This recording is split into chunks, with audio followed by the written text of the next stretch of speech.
오늘 오후 찬양 예배 가운데 하나님께서 주시는 말씀은 창세기 17장 1절부터 8절의 말씀입니다. 구약성경 19면에 있습니다. 구약성경 창세기 17장 1절로 8절의 말씀 한 절씩 교독하시겠습니다.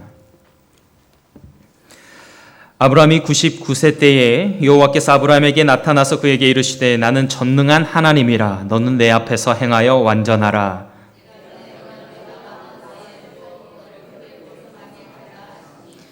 아브라함이 엎드렸더니 하나님이 또 그에게 말씀하여 이르시되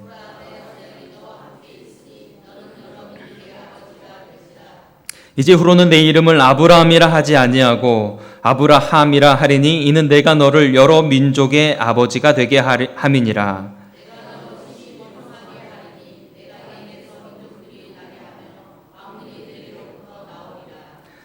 내가 내 언약을 너와 너 및 내 대대 후손 사이에 세워서 영원한 언약을 삼고 너와 내 후손의 하나님이 되리라.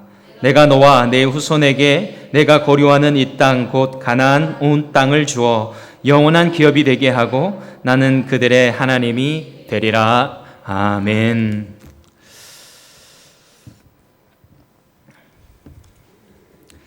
오늘 이 시간에는 믿음의 조상 아브라함의 이야기를 함께 나누면서 우리의 믿음을 점검해보고 하나님께서 우리를 향해 가지고 계신 뜻을 함께 생각해보는 시간이 되기를 원합니다.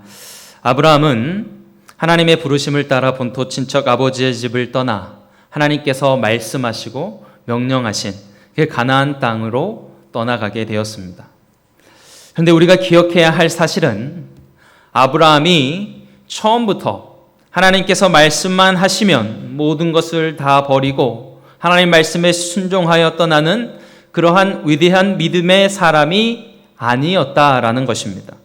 하나님께서 처음에 아브라함에게 나타나셨을 때 그는 갈대아 우르라는 지역에서 살고 있었습니다. 그런데 그때 그는 하나님을 알지도 못했고 그의 아버지 데라가 섬기는 신을 따라 다른 신을 섬기고 있었습니다.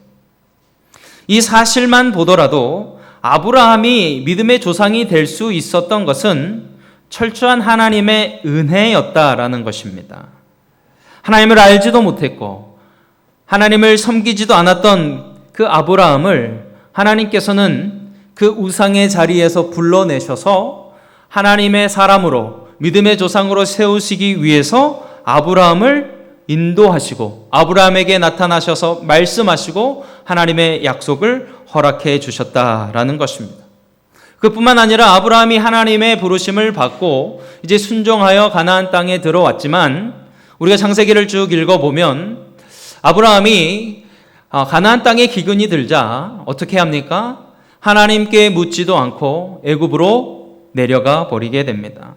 그리고 애굽에 내려가면서도 그의 마음 가운데 두려움과 불안함 가운데 자신의 아내를 누이라고 속이며 인간적인 생각과 계획을 가지고 자신의 삶을 살아가려고 했던 두려움 가운데 자기 살겠다고 아내를 누이라 팔아먹는 비겁한 그런 연약한 사람이 바로 아브라함이었다라는 것입니다.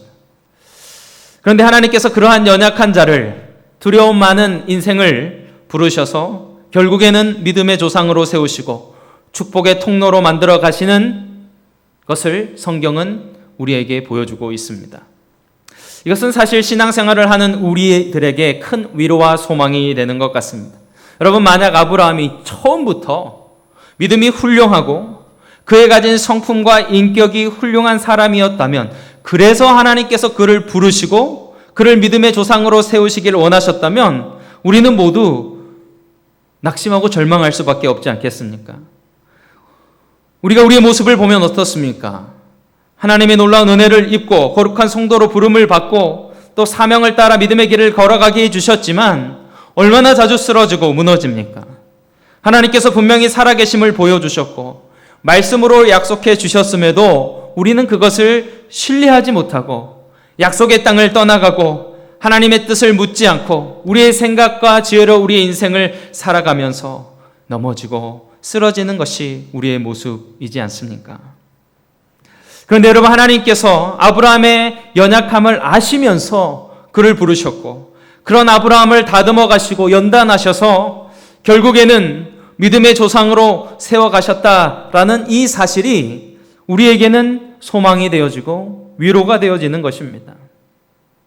우리 가운데 지혜가 있고 다른 사람보다 뛰어나고 믿음이 훌륭한 사람이 누가 있습니까? 우리는 다 연약하지만 그럼에도 하나님께서 우리의 연약한 인생을 부르시고 또 하나님의 방법대로 우리를 연단하셔서 우리를 다듬으셔서 결국에는 우리를 믿음의 사람으로 세우시고 우리를 통하여 이 땅 가운데 하나님의 축복이 흘러가는 그런 놀라운 하나님의 계획을 가지고 있다라는 사실을 우리는 성경에서 발견할 때마다 우리는 소망을 갖게 되는 것입니다. 하나님이 찾으시고 하나님께서 사용하시는 사람은 뛰어난 능력과 지혜를 가진 사람도 좋은 성품과 용기를 가진 사람도 아니라 부족하지만 우리 안에 문제와 한계가 분명하게 존재하지만 하나님의 부르심에 응답하고 말씀에 순종하는 사람입니다.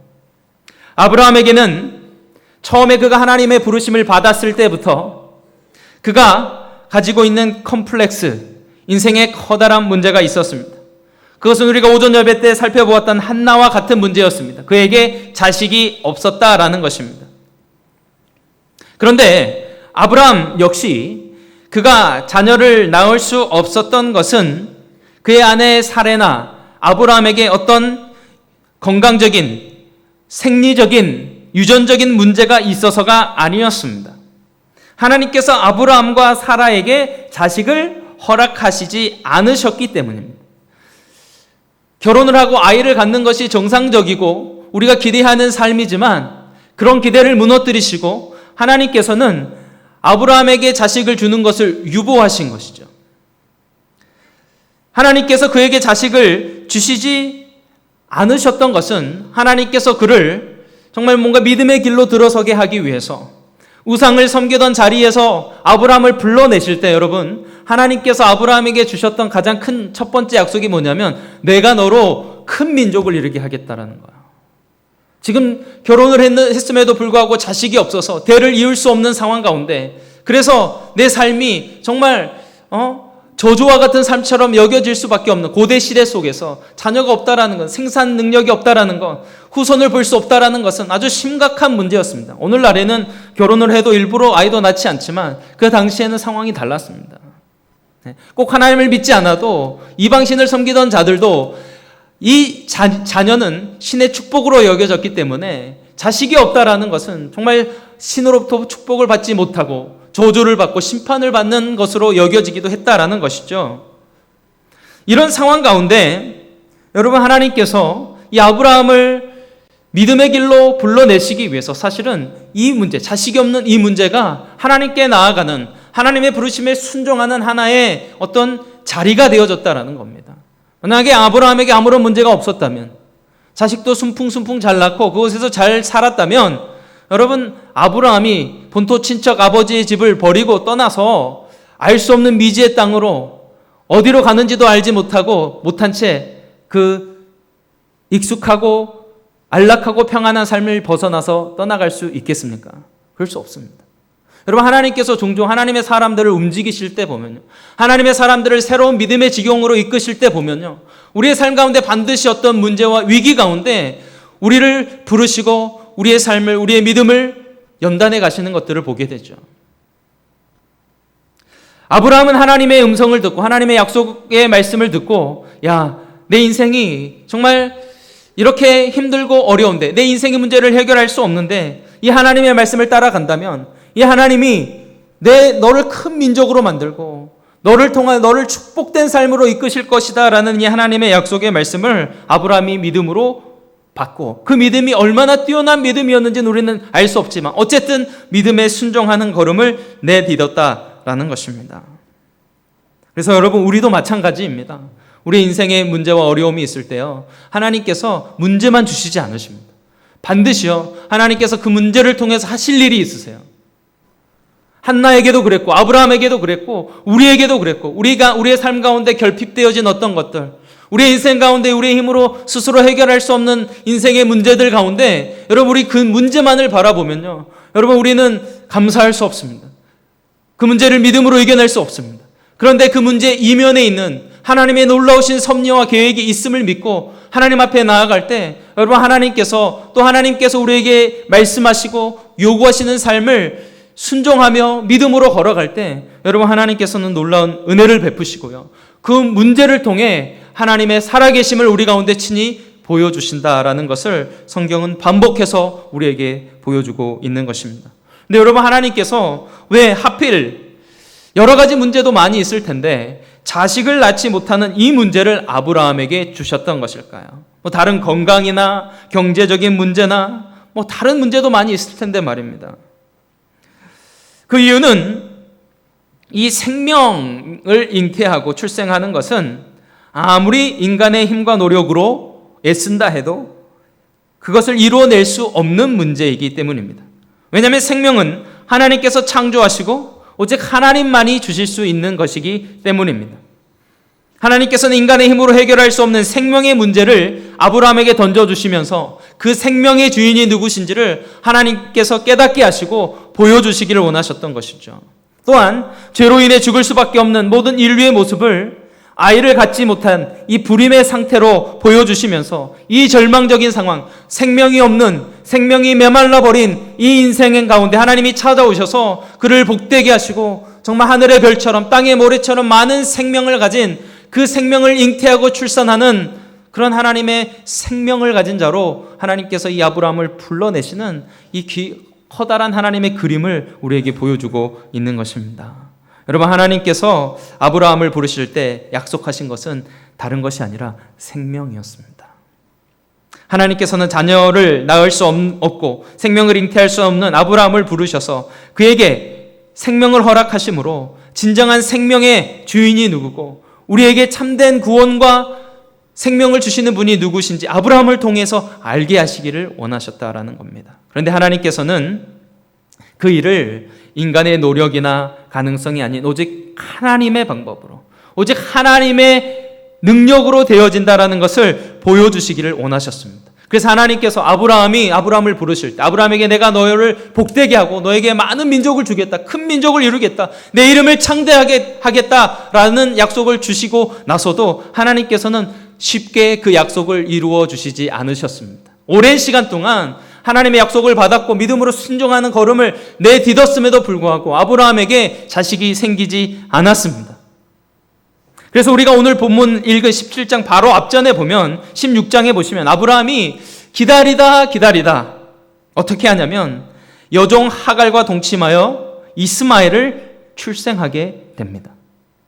아브라함이 하나님의 부르심을 따라 믿음의 길을 걸어가는 데 있어서 가장 큰 실수가 무엇이었냐? 바로 이스마엘을 출생한 거였어요. 나중에 이 이스마엘이요, 이스라엘의 후손들과 계속해서 이 대적의 관계가 됩니다. 이스라엘 공격하고 이스라엘을 막 못 살게 구는 민족이 바로 이 이스마엘 민족이 됩니다.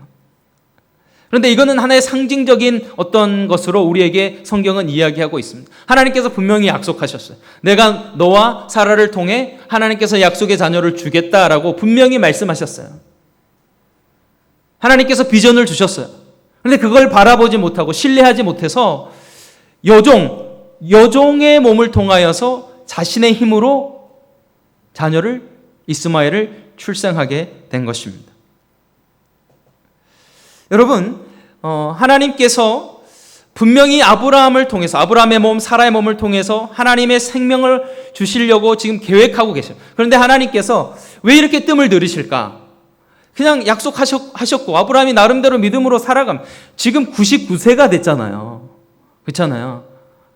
아브라함이 사실은요 10년을 넘게 기다렸습니다. 아브라함이 10년을 넘게 기다렸어요. 그 정도 기다리면 많이 기다린 거 아닙니까? 여러분, 우리가 하나님 앞에 얼마나 하나님의 약속을 믿고 신뢰할 수 있습니까? 우리 좀 기도해보고 안 되면 포기해버리잖아요. 근데 아브라함이 10년이 넘는 시간 동안 정말 기도하며 그 약속을 신뢰하며 지낸 거예요.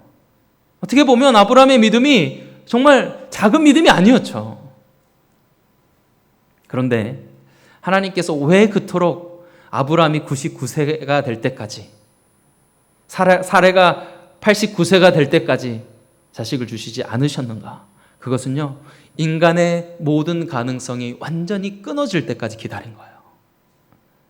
사라에게서 이 생산 능력이 완전히 소멸될 때까지 하나님께서 어떻게 하신 거라고요? 기다리신 거예요. 하나님의 때는요, 바로 그때였어요. 하나님의 생명이 아브라함을 통해 나타나는 시기는 인간의 모든 가능성과 능력이 다 사라졌을 때, 그래서 그 누구도 아브라함이 아이를 낳았다라고 했을 때 이건 아브라함이 낳은 것이 아니라 하나님이 주신 은혜요 선물임을 고백할 수밖에 없는 그 시간을 하나님께서 정하시고 기다리신 거라는 거죠. 좀 하나님은 기다리고 계시는데 아브라함이 못 기다리는 거예요. 그래서 이 이스마엘을 낳고 나서 사실 이 아브라함이 이스마엘을 낳을 때가 언제였냐면 86세였거든요. 86세 할아버지가 아이를 낳으면 대단한 거죠. 근데 아이를 낳고 나서요, 16장이 그 얘기예요. 그런데 오늘 1절을 보시면 아브라함이 99세 때에 여호와께서 아브라함에게 나타나셨다라고 이야기합니다. 성경은요, 아브라함이 이스마엘을 낳고 99세가 되기까지 무려 13년 동안 하나님께서 아브라함에게 나타나시지 않는, 아브라함의 인생 가운데 13년은 짧은 시간이 아니잖아요. 13년의 인생에 대해서 하나님께서 아무런 언급도 안 하십니다. 어떤 분들은 이 시간 동안 하나님께서 아브라함에게 침묵하셨다라고 이야기합니다. 하나님의 약속을 신뢰하지 못하고 자신의 힘으로 이스마엘을 낳은 아브라함에게 하나님께서 뭔가 마음이 상하셔서 하나님이 뭔가 서운하셔서 13년 동안 말씀을 안 하셨다라고 이야기하시는 분도 있어요. 그런데 저는 오히려 그 기간 동안 아브라함이 하나님의 음성을 듣지 않는 시간이 아니었는가라는 생각을 해봅니다. 왜냐하면요, 여러분 한번 생각해 보세요. 그토록 원했던 아들을, 물론 여종의 몸이지만 하갈을 통해서 얻었어요. 기뻤을까요? 안 기뻤을까요? 아마도 어쩌면요, 이렇게 타협했는지 모르겠습니다. 하나님이 나에게 주시겠다고 약속한 자녀는 이스마엘일 거야. 그래, 이 자식이라도 준 거 감사하자 이러면서 이 이스마엘이 태어나고 이 아들이 자라는 것을 보면서 이 아브라함이요, 하나님의 뜻이 아닌 길을 걸어갔으면서도 하나님의 뜻을 기다리지 못했음에도 불구하고 그 하나님의 뜻과 상관없는 삶을 살아갔음에도, 그 열매로 이스마엘이 나왔음에도 불구하고 자신의 삶을 하나님 앞에 돌아보지 않고 믿음의 길이 무엇인지에 대해서 고민하지 않고 13년을 살아간 거예요. 그래서 하나님과 아브라함 사이에 13년 동안 침묵이 흐른 거예요. 여러분, 우리가요, 하나님의 길을 가지 않고 하나님을 등을 돌려서 우리가 살아갈 때 하나님은 끊임없이 우리에게 말씀하시거든요. 우리에게 돌아오라고, 우리의 마음을 돌이키라고요. 그런데 우리가 계속해서 그 길을 가다 보면요, 하나님과 교제하며 하나님과 끊어지는 우리의 마음들이 계속되어집니다. 근데 하나님은 우리를 기다리고 계세요. 제가 중고등부 설교하면서 몇 번 얘기를 했어요. 사실 우리 아이들이, 어쩌면 우리 성도님들도 가진 의문이 이걸 수 있습니다. 여러분, 하나님이 정말 살아계시고 능력의 분이시잖아요. 능력을 가진 분이잖아요. 우리가 죄 지을 때 하나님 모르실까요? 우리가 하나님의 뜻이 아닌 길로 우리가 걸어갈 때 하나님, 우리의 그 완악함을 하나님의 능력으로 어떻게 못하실까요? 여러분, 사울이 다메섹으로 올라갈 때 하나님이 그에게 그 엄청난 빛으로 그를 압도시키셔서 그를 완전히 하나님 앞에 굴복시키셨습니다. 우리가 죄 지을 때마다 하나님 그렇게 못하실까요? 그렇게 하실 수 있으세요. 근데 왜 하나님 그렇게 안 하시는지 아십니까? 하나님이 우리를 정말 인격적으로 대우하시는 거예요. 우리를 기다려주시는 거예요. 우리가 돌아올 때까지, 우리의 마음을 돌이킬 때까지 여러분, 하나님께서 우리를 인내해 주시고요, 정말 우리 스스로 하나님 앞에, 사실 하나님 말씀하고 계시거든요.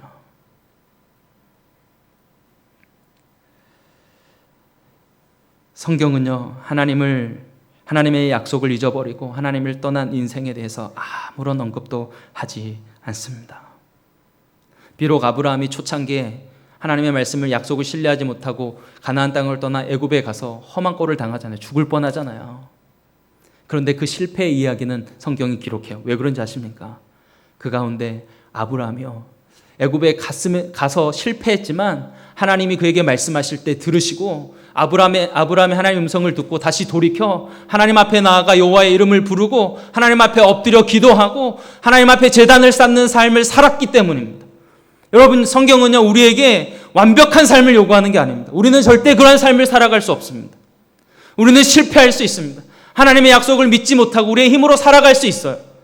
그런데 그 자리에서 여러분, 우리가 회개하고 하나님 앞에 엎드릴 때 하나님은 그 인생을, 우리의 그러한 모습들을 받아주시고요, 인정해 주시고요. 성경은 그런 이야기를 기록하고 있지만 하나님의 약속과 상관없이 그 길을 계속해서 걸어갈 때 성경은 그 인생에 대해서 침묵하고 있다는 겁니다. 그렇게 13년이라는 시간이 지나고 하나님께서 아브라함에게 이렇게 말씀하십니다. 나는 전능한 하나님이라. 너는 내 앞에서 행하여 완전하라. 여기서 전능한 하나님이라고 번역된 단어는 엘샤다이라는 단어인데요.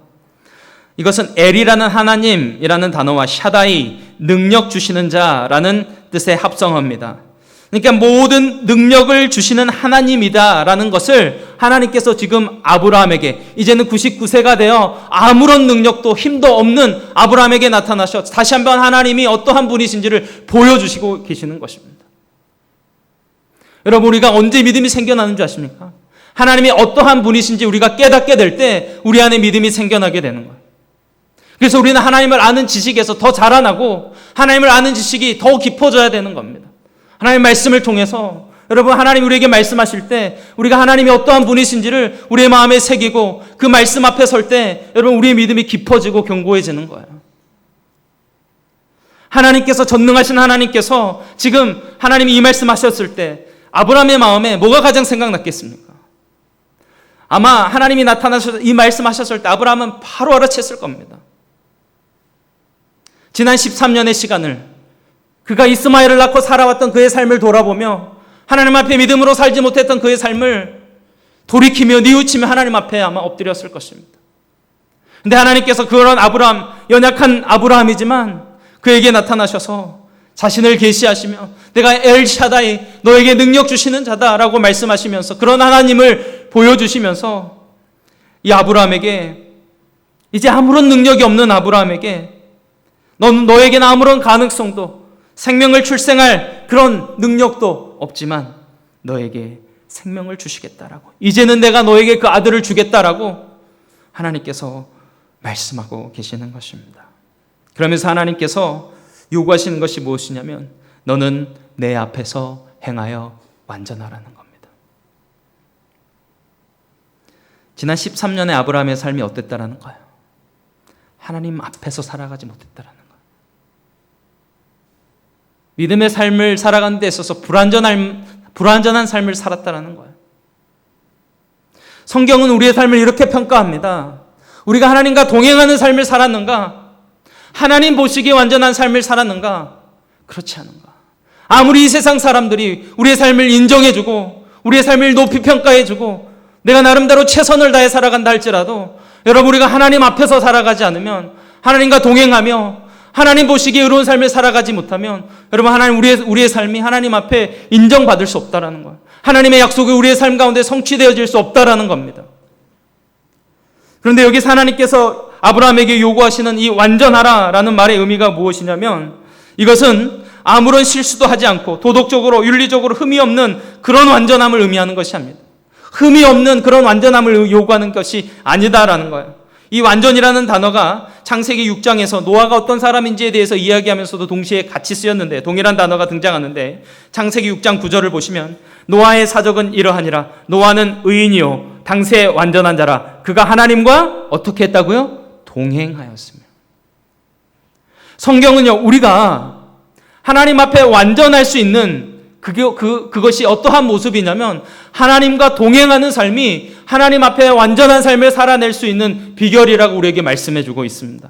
여러분, 노아도요 결코 완전한 사람이 아니었습니다.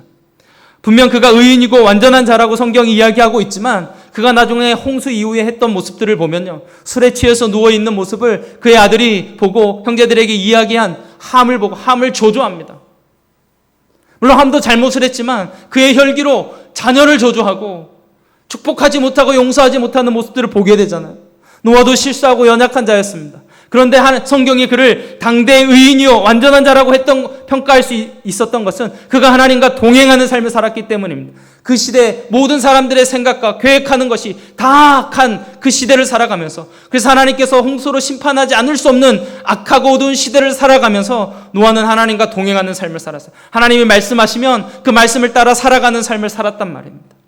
그래서 하나님께서는요, 이 노아를 의인이라고 칭해 주신 겁니다. 아브라함도 마찬가지예요. 우상 숭배자였고 연약한 자였지만 그가 하나님의 말씀에 따라 순종하는 삶을 살아갈 때 하나님은 그를 믿음의 사람으로, 의인으로 칭해 주시지만, 여러분, 그가 하나님의 말씀, 약속을 잊어버린 채 자신의 힘으로 살아갔을 때 그의 삶을 하나님께서 의로운 삶으로 하나님과 동행하지 않았기 때문에 여겨주지 않았다라는 것입니다. 그래서 여러분, 우리가 하나님과 동행하는 삶이 얼마나 중요한지 모릅니다. 내 옆에 하나님이 함께 하신다라는 이 믿음의 고백이, 이 믿음이요, 여러분, 우리의 삶 가운데 떠나지 않을 때 우리는 하나님 앞에 완전한 삶을 살아갈 수 있는 겁니다. 요셉이 보디발의 아내의 유혹을 받았을 때 어떻게 그 유혹을 이기고 그의 의로움을 지켜낼 수 있었는지 아십니까? 그가 이야기합니다. 내가 어찌 이 같은 죄를 하여 하나님 앞에 득지하리요? 라고 이야기합니다. 아무도 없었습니다. 보디발의 아내와 자신밖에 없었습니다. 그 아내와 동침하면 그는 어쩌면 더 출세의 길로 들어설 수 있었을지 모르겠습니다. 그런데요, 그는요, 하나님 앞에서의 삶을 살았습니다. 하나님과 동행하는 삶을 살았다는 거예요. 여러분, 우리가 죄를 지을 때 사탄이 우리에게 속삭이는 말이 무엇인지 아십니까? 아무도 보지 않는다는 거예요. 아무도 모른다. 우리의 마음에, 우리가 속임을 당할 때 어떤 마음이 드냐면 하나님도 모르실 거야 라는 어리석은 생각이 우리의 마음을 사로잡으면, 우리는, 그래서 여러분, 하나님을 정말 가깝게 인식하는 사람들, 하나님을 가까이 두고 살아가는 사람들, 하나님과 동행하는 사람은요, 정말 작은 죄 하나에 민감하게 반응합니다. 그 죄 하나 짓고 견딜 수가 없습니다. 왜요? 하나님이 우리의 그 죄 짓는 모습들을 하나님이 알고 계시고 보고 계시고 가슴 아파한다는 사실을 마음 깊이 깨닫기 때문입니다. 근데 하나님과 동행하지 않는 사람은요, 의로운 삶을 살 수가 없습니다. 사람들이 있을 때는 거룩한 척하죠. 괜찮은 것처럼 이야기하고 말하고 행동합니다. 그런데 하나님을 앞에 모시고 살아가지 않는 사람은, 여러분, 우리의 진짜 영성은요, 교회 안에서가 아닙니다. 내가 이 세상 속에 있을 때, 나 혼자 있을 때 그 모습이요, 우리의 믿음의 실체입니다. 하나님께서 13년이나 되는 시간 동안 아브라함의 인생을 평가하실 때 그가 하나님보다 어쩌면 그가 낳은 이스마엘을 더 그의 인생의 앞에 두고 살았는지 모르겠습니다. 하나님과 동행하는 삶을 멈출 때 우리는요, 하나님 앞에 결코 인정받는 삶을 살아갈 수가 없습니다. 그럼에도 불구하고 하나님이 정말 은혜 하나님인 것이 무엇이냐면, 그렇게 실패했잖아요. 13년이나 되는 시간 동안 하나님의 은혜에서 하나님과 동행하는 삶을 살지 못했잖아요. 의로운 삶을 살지 못했잖아요. 근데 하나님이 또 나타나셔서 다시 한번 아브라함에게 말씀하시고, 내가 너희에게 생명을 주겠다. 하나님의 언약을 다시 한번 말씀해 주시고 그의 이름을 바꾸어 주시면서 너를 열국의 아비로, 내 아내를 열국의 어미로 만들어 주겠다라고 말씀하십니다. 내가 너와 내 후손 사이에 영원한 언약을 삼고 너와 내 후손의 하나님이 되어 주겠다. 내가 내 후손에게 내가 거류하는 땅, 곧 가나안 온 땅을 주어 영원한 기업이 되게 하고 나는 그들의 하나님이 되겠다. 여러분, 하나님이 지금 아브라함에게 하시려고 하는 것이 무엇입니까? 그냥 아브라함이 가지고 있었던 인생의 어떤 문제, 아브라함에게 없었던 자식 하나 주려고 이 일들을 진행하고 있는 게 아니라는 거예요. 하나님이 말씀하시는데 내가 이것을 통해 내가 너의 하나님이 되겠다는 거예요. 내가 너와 내 허리에서 나올 내 모든 후손들의 하나님이 되겠다는 거예요. 하나님께서 아브라함의 하나님 되어주시고 그의 후손들의 하나님이 되셔서 그들을 축복하시고 그들을 생명으로 인도하시기 위해 하나님께서 이 모든 일들을 진행하고 있음을 여러분, 성경 우리에게 보여주고 있는 겁니다. 그래서 여러분, 우리는 인생의 문제들 가운데 정말 하나님이 우리의 하나님 되심을 경험하는 것, 여러분, 이것이 하나님 우리에게 문제 주시고 또 우리에게 하나님께서 기도의 응답 가운데 보여주시고자 하시는 거예요. 우리의 인생의 문제가 기도 가운데 또 하나님, 우리가 믿음으로 약속을 붙잡고 살아갔을 때 하나님 우리의 문제를 해결해 주셨을 때요, 우리가 정말 깨달아야 되는 거, 더 강하게 우리의 믿음으로 붙잡아야 되는 거, 야, 정말 하나님 살아계시구나. 정말 하나님이 날 사랑하시는구나. 하나님이 정말 나와 함께 하시는구나. 이 하나님이 정말 나의 하나님 아버지시구나 라는 사실들을 우리가 더 깊이 깨달아야 된다는 것입니다. 그런데 여러분, 하나님께서 이 약속을 이 아브라함에게 주시면서 아브라함에게 요구하시는 한 가지가 있었는데, 그게 뭐냐면 10절 11절을 같이 한번 읽어보겠습니다. 함께 읽습니다. 시작.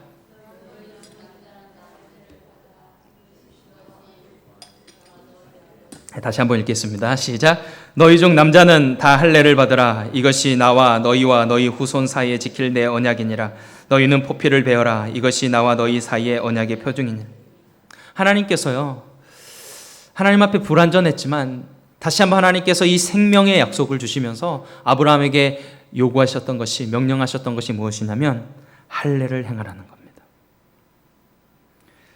여러분, 할례가 뭔지 아시죠? 남자의 생식기 끝을 잘라내는 것입니다. 그런데 이것을 하나님께서 이스라엘 백성됨의 언약의 표징으로 삼으셨습니다. 이스라엘 백성이라면 할례를 받지 않으면 이스라엘 백성이라고 할 수가 없습니다. 하나님 백성됨의 징표, 지울 수 없는 징표가 무엇이냐면 이 할례거든요. 그런데 이 할례가 주는 의미가 무엇이냐면, 이 할례는 남자의 생식기의 끝을 잘라낸다라는 것은요, 생명의 근원이 누구에게로부터 오는지를 하나님께서 기억하게 하시려고, 너희의 생명이, 너희의 자녀들이 누구에게 달려 있는지를 하나님 알려주시려고 지금 지울 수 없는 흔적으로 남겨주시는 거예요. 이것은 놀라운 믿음의 고백이었습니다. 그래서 하나님께서는 할례를 행한 후에 이것을 통하여 지워지지 않는 이 징표를 남겨주시면서 늘 이스라엘 백성들이 자신들의 생명이, 자신들의 민족과 자신들의 후손과 모든 것이 하나님께 속해 있다라는 것을, 하나님의 은혜로 주어진다라는 것을 잊지 않고 마음에 새기기를 하나님께서 원하셨다라는 것입니다. 그래서 여러분, 하나님의 백성됨의 증표는요, 우리가 하나님의 은혜를 잊지 않는 겁니다. 오늘날에도요, 오늘날에 우리가 하나님의 백성됨의 표지로 우리가 가져야 될 것이 무엇이냐면, 우리도 할례를 행해야 되는데요, 예레미야 선지자는요 이야기합니다. 너희 가슴을 찢지 말고, 너희 살을 찢지 말고 너희의 가슴을 찢으라는, 마음의 할례를 행하라는 겁니다. 마음의 할례를 행하라. 그리고 나서 이야기하는 것이 뭐냐면, 이 할례는 바로 하나님의 성령이 우리 가운데 오셔서 우리의 마음판에 새겨주신, 하나님의 영으로 새겨주신 하나님의 약속의 말씀을 신뢰하며 살아가는 그 약속의 흔적이 남아있는 것, 그것이 마음의 할례를 행한 것이다 라고 이야기합니다. 그러니까 단순히 육신의 포피를 벗겨내는 것이 아니라, 여러분, 하나님께서 우리에게 주신 은혜를 잊지 않는 것. 그래서 신명기 30장 6절을 보시면 모세는 이런 말씀을 기록하고 있습니다. 내 하나님 여호와께서 내 마음과 내 자손의 마음에 할례를 베푸사 너로 마음을 다하며 뜻을 다하며 내 하나님 여호와를 사랑하게 하사 너로 생명을 얻게 하실 것이며. 어디에 할례를 행한다고요? 마음의 할례를 행하는 거예요. 여러분, 우리의 마음이요, 굳어지고 지하 가운데 물들어지고 하나님의 은혜를 떠나가기 시작하면요, 우리의 마음이 하나님의 은혜를 기억하지 못합니다. 아브라함이 그랬던 것처럼요. 그래서 우리의 마음에 할례를 받아야 되는데, 하나님께서 우리의 마음을 새롭게 하시고 성령님께서 우리의 마음 가운데 하나님의 언약을 새롭게 하셔서 하나님을 신뢰하고 하나님을 사랑하는 마음으로 우리를 바꾸어 주시는데, 그렇게 우리의 마음에 할례를 행하게 하신 이유가 무엇이냐면, 우리가 마음을 다하며 뜻을 다하여 하나님을 사랑하게 하기 위해서라는 거예요. 여러분, 우리의 가진 마음으로는 하나님을 온전히 사랑할 수 없습니다. 하나님을 신뢰할 수 없어요. 우리가 입술로 하나님을 사랑한다라고 하지만, 여러분, 정말 우리가 하나님을 사랑하느냐? 여러분, 우리의 힘으로 하나님을 사랑할 수 없어요. 우리 너무나 쉽게 잊어버리고요, 너무나 쉽게 하나님보다 다른 것들을 더 사랑하는 것이 우리의 본성입니다. 그래서 하나님께서는 우리에게 마음의 할례를 행하라는 거예요. 하나님의 성령을 우리의 마음에 심령이 거듭나서 하나님의 말씀을 들을 때 그 말씀이 우리의 마음에 새겨져서 그 말씀으로 인하여 여러분, 우리가 하나님의 은혜를 잊지 않고 살아가는 삶을 살아가게 하라는 거예요. 그럴 때 우리가 하나님을 어떻게 한다고요? 마음과 뜻을 다하여 사랑할 수 있게 된다. 그럴 때 마지막에 모세가 이야기하고 있는 것이 무엇이냐면, 그럴 때 여호와를 사랑하게 하사 너로 생명을 얻게 하실 것이다. 여러분, 지금 아브라함에게 하나님께서 하시는 일이요, 지금 이 신명기에 적혀진 말씀 그대로인 거예요. 이 할례를 통하여 하나님께서 하시고자 하셨던 것은 아브라함이 정말 마음을 다하여 뜻을 다하여 하나님을 사랑하는 자 되기를 원했고요, 그렇게 하나님을 사랑하는 삶을 살아가는 결과로 상급으로 하나님께서 주시고자 하셨던 게 생명인 거예요. 생명이요, 우리 안에 주어진 생명이요, 우리 안에 하나님께서 허락하신 구원이요, 그냥 예수님 믿습니다, 아멘, 이것으로 그냥 주어지는 것이 아니에요. 우리 안에 우리가 정말 잘라내야 될 것들이 없는지 우리가 생각해 봐야 됩니다. 할례는 잘라내는 거거든요. 우리 안에 불필요한 것들, 우리의 힘으로 뭔가 살아가려고 했던 것들, 그것들을 잘라내는 거예요. 그리고 오직 하나님의 은혜로만 살아가기로 결심하는 것이 이 할례입니다. 그래서 여러분, 우리 안에 혹시 정말 하나님보다 더 사랑하고 우리와 하나님 사이에서 뭔가 거리낌이 있고 하나님 앞에 해결되어지지 않는 우리 안에 죄의 문제들, 그것들이 있다면 우리가 철저하게 그것들을 잘라내야 되는 겁니다. 오늘날에도 우리는요, 하나님의 성령으로 말미암아 우리의 마음에, 우리의 심령에 할례를 받아야 되는 거예요. 할례를 받지 않으면 하나님의 백성으로서의 삶을 살아갈 수가 없는 겁니다. 아브라함이 그랬던 것처럼 육신의 열매를 맺을 수밖에 없는 겁니다. 그것을 잘라내고 하나님의 약속을 신뢰하며 살아갔을 때 하나님께서 아무것도 할 수 없었던 아브라함에게 이삭을 주시고 그 이삭을 통하여 아브라함을 위대한 믿음의 사람으로, 믿음의 조상으로 만들어 가셨던 것처럼 결국에는 그 허리를 통하여서 아브라함의 후손을 통하여 예수 그리스도가 이 땅 가운데 오는 하나님의 구원의 역사를 이루어 가셨던 것처럼 여러분, 우리도 여러분 하나님 앞에 정말 이 생명을 누리며 살아가는, 하나님의 복을 누리며 하나님의 약속이 우리 가운데 성취되어지는 삶을 살아가기 위해서는요, 정말 우리에게 필요한 것이 무엇이냐? 우리 가운데 할례를 행해야 됩니다. 날마다 하나님 앞에 정말 기도하면서 우리의 죄를 고백하고 우리 안에 하나님 앞에 막힌 담들을 허물고 잘라낼 것들을 잘라내고, 여러분, 우리를 묶고 있는 것들이 있잖아요. 하나님 앞에 나아가지 못하도록 우리의 마음을 사로잡고 있는 것들이 있잖아요. 아직도 하나님 앞에 회개하지 못한 죄악된 모습들이 있잖아요. 그것들을 회개함으로 십자가 앞에서 우리의 마음의 할례를 받아야 한다라는 것을 성경은 우리에게 말해주고 있습니다. 저는 우리 모두가 아브라함과 같은 복된 인생이 되기를 원합니다. 정말 하나님의 약속을 성취하고 하나님 우리의 삶을 통하여 하나님의 복이 이 세상 가운데 온전히 흘러가는 그런 삶을 살아가기를 원합니다. 그러기 위해서 여러분, 아브라함이 그랬던 것처럼 우리가 실패해도 다시 한번 하나님의 약속을 붙잡고 하나님 우리에게 말씀하시는 것들을 따라 순종하며 살아가는 저와 여러분이 되시기를 주님의 이름으로 축원드립니다. 기도하겠습니다. 하나님 아버지, 하나님께서는 우리에게 변함없는 사랑으로 우리를 붙드시고 우리를 기다려주시고 하나님께서 정하신 그 약속의 때를 따라 우리를 신실하게 인도해 가심에도 불구하고 우리는 하나님을 믿지 못하고 두려워하고 염려하고 불안해할 때가 너무나 많이 있습니다. 하나님, 아브라함이 자신의 힘으로 이스마엘을 낳고 하나님과 동행하지 못했던 그 삶을 성경은 아무런 말도 언급하지 않고 그의 인생에 대해서 침묵하고 있는 것을 봅니다. 우리가 이 세상을 살아가면서 내 힘으로 이스마엘을 출생하며 살아가는 그런 삶이 되지 않게 하시고 육신의 열매를 맺는 것이 아니라 정말 하나님의 약속에 순종함으로 우리의 삶 가운데 하나님의 약속의 열매들이 맺혀지고 하나님의 능력이 우리의 삶 가운데 나타나 하나님의 축복을 누리며 살아가는 저희들의 삶이 되게 하여 주옵소서. 하나님, 혹시 우리가 하나님과 동행하며 하나님 앞에 의로운 삶을 살지 못했다면 하나님 앞에 마음의 할례를 받음으로 하나님 우리의 삶이 다시 한번 온전한 믿음으로 주님 앞에 나아가는 저희들의 믿음이 될 수 있도록 하나님 축복하시고 역사하여 주옵소서. 그래서 다시 한번 막힌 담들이 허물어지게 하시고 우리의 삶 가운데 하나님의 축복의 그 약속이 성취되어지는 놀라운 은혜가 있게 하여 주옵소서. 하나님, 우리 모든 성도님들 기억하여 주시고 또 추석 명절 하나님 은혜 가운데 영육간의 강건함으로 지켜주시고 하나님 만나는 모든 가정과 친척들에게 이 하나님의 축복의 통로로서의 삶을 살아갈 수 있는 귀한 시간들이 될 수 있도록 축복하여 주옵소서. 감사하며 예수님의 이름으로 기도드립니다.